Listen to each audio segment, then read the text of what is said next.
Também numa reunião de desobsessão, um espírito veio conversar comigo. Ele já tinha noção que estava desencarnado, ele sabia. Ele havia sido também uma pessoa em situação de rua, que viveu muitos anos na rua e desencarnou por causa de vício de álcool. E ele estava ciente disso, ele sabia. E sabia que ali era o centro, o Luiz Monteiro, porque ele falou que enquanto ele estava encarnado, ele usou muitas vezes ali o trabalho, se alimentou muitas vezes ali conosco. Só que ele estava agradecendo porque ele falou, pô, até há pouco tempo eu não entrava mais aqui, porque eles não deixavam entrar com meus cachorros. E aí ele apontava para o lado, só que eu não via, né? Porque era uma conversa de desobsessão. Ele falou, ó, meus 3 cachorros estão aqui comigo. Agora vocês estão deixando entrar cachorro. Onde já se viu que eu ia entrar aqui e ia deixar meus cachorros na rua? Eu ia ficar no quentinho, eu ia me alimentar e os cachorros não vinham? Então, simultaneamente, quando a gente iniciou o trabalho do Evangelho dos Animais, esse espírito, umas 2 semanas depois, veio falar esse relato para mim. Então, que os animais também estavam sendo acolhidos ali. E aí ele falou, inclusive, para mim, ele falou, ele usou um termo assim que eu não vou falar aqui, porque é uma linguajar de homem de rua, né? Ele falou, tem uns caras aqui que não gostam de animais, então eles têm medo. Então aqui também tem um trabalho de terapia. Então eles têm uns cãezinhos menorzinhos aqui, filhotinho, e eles levam esse pessoal para essa sala e ali eles fazem um trabalho de terapia para eles acostumar com os cachorros. No plano espiritual. No plano espiritual, isso ele relatando para mim. Aí eu falei, e você sabe que a gente tem um trabalho aqui todo domingo? Ele falou, não, eu já vim, é legal. Aí eu falei, então você continua vindo para nos ajudar. Ele falou, não, pode ficar tranquilo que eu vou ajudar. Então olha que interessante, a gente fazendo trabalho no plano físico e o trabalho no plano espiritual também acontecendo simultaneamente com os animais. Que às vezes a gente até esquece, né, Wilson, de achar que até que tenha o trabalho no plano espiritual, mas até imaginando que é do mesmo tamanho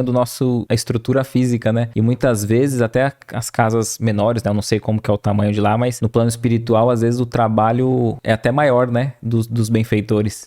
Os médios que têm a visão do que acontece numa reunião mediúnica, depois numa reunião de obsessão, que é uma reunião muito séria, né? Onde os espíritos são trazidos ali para acolhimento, para ajuda, né? De acordo com a sua necessidade e merecimento. Eles falam que é como se as paredes da sala fossem derrubadas naquele momento e se formasse uma arena, um grande estádio, assim, com paredes e como se fossem arquibancadas. Quando você está dialogando com um determinado espírito, por exemplo, matemática, você vai atender ali, por exemplo, um suicida. Ao seu entorno existem dezenas, centenas, às vezes, com o mesmo envolvidos na mesma problemática do suicídio. Então, aquele diálogo que você está tendo ali com aquele espírito ali de ajudar, de orientar, né, de encaminhar, os outros estão sendo aproveitados também, estão tendo ali aquela mesma percepção. Então, daí a importância e a seriedade desse trabalho da reunião mediúnica de desobsessão. Excelente, nunca tinha pensado por esse lado, né, de, às vezes, numa reunião que se atendam 2, 3, aí o trabalhador às vezes pode achar que o esforço está sendo pouco, mas muitos outros estão sendo amparados junto, né? Exatamente, e você pode perceber, às vezes, nas reuniões mediúnicas, na nossa acontece muito isso, quando você atende uma temática, os outros trabalhadores, os outros dialogadores, os outros médios, trazem sempre algo muito semelhante. Então a gente sempre no final da reunião, a gente conversa entre todos que trabalharam ali, como é que foi o teu atendimento, sobre o que foi o tema central hoje teu? O meu tema central hoje foi perdão. Bom, o meu também foi perdão.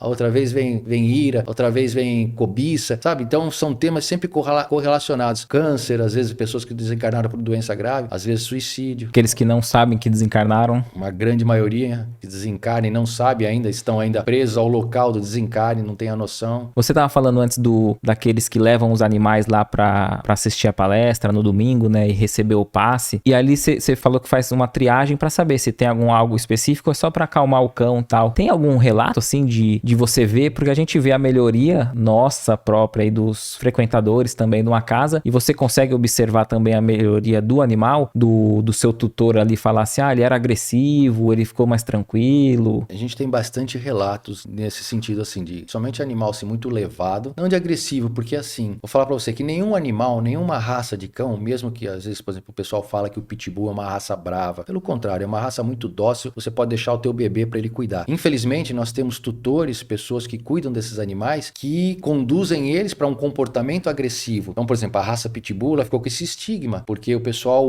acaba dando até anabolizantes, treinamento, pra ele ficar hipertrofiado, realmente pra ir pra rinha, que a gente sabe que ainda existe esse de rinha que gera lucro para muita gente. Então o animal ficou com esse estigma, mas não é. Agora o tutor que está orientando esse animal para que ele tenha esse comportamento, ele está gerando um grande comprometimento para ele no plano espiritual, porque é dito que o superior tem o dever de amparar o inferior. Então da mesma forma que a gente faz a nossa oração para o nosso anjo da guarda, a gente pede para Deus para nos orientar, né? Nós temos sempre o nosso anjo da guarda aí, que fica ao nosso lado. Para os animais, nós somos os anjos da guarda. Quando você então decide levar um animal para dentro do seu lar, então você está tendo uma grande responsabilidade. E se você não cumprir com essa responsabilidade corretamente, você vai ser cobrado. Vários tutores relatam pra gente, olha, esse meu levadinho aqui destruí, ele tá bem melhor, tá bem mais calmo, tá mais amigo. amigo, mas vou falar assim para você, e nós vamos chegar depois nesse tema. A maior parte das vezes o animal ele só é caminho para a família chegar no centro.